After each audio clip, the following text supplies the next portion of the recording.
With all the uncertainty and confusion that surrounded the last couple of months of last school year, teachers will have to be flexible this time around. And while we won't have students all in one cafeteria or even one classroom, they'll be in one Zoom room. But that doesn't mean they'll be in the same place when it comes to progress. For Portsmouth schools, it's a math problem. State numbers show about 62% of students here are economically disadvantaged, and more than 1,500 students had no contact with their teachers at all from March through June. Director of Curriculum Anita Wynn says that's unacceptable. I think it's alarming because any student that we can't reach means that we haven't succeeded with that individual. The division will now use a more flexible version of paced learning. It helps us to compartmentalize and to give the sequential steps for student learning. And with the pandemic, what we realized is that we needed to adjust those pacing guides. Math education coordinator Fiona Nichols says it's an estimate, not carved in stone, of how coursework should progress with each school week. It provides an outline where we ensure that everything that needs to get taught gets taught within that time frame. But it also allows for some latitude so teachers won't get bogged down.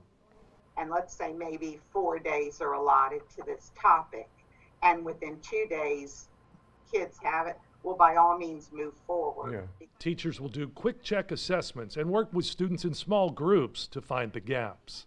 Where the missed content fits conceptually, or where it is a prerequisite skill for the next grade level content. Wynn concedes that launching the initiative on a virtual platform will be the biggest challenge, where there's no in-person feedback. It's different when you're in a classroom and you can actually see students and you can use proximity and you can use eye contact and you can use gestures.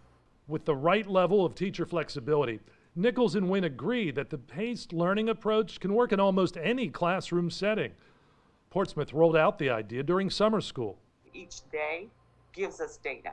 Teachers will complete surveys every 2 weeks and use several metrics to gauge effectiveness. With our benchmarks, with our content assessments, with our grade reports, the projects and tasks that students perform, and with the actual interactions with our students, because that's equally as important.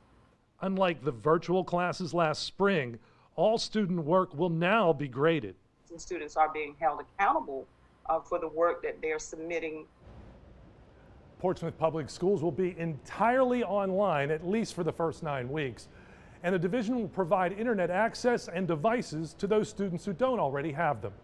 In Portsmouth, Virginia, Chris Horn reporting.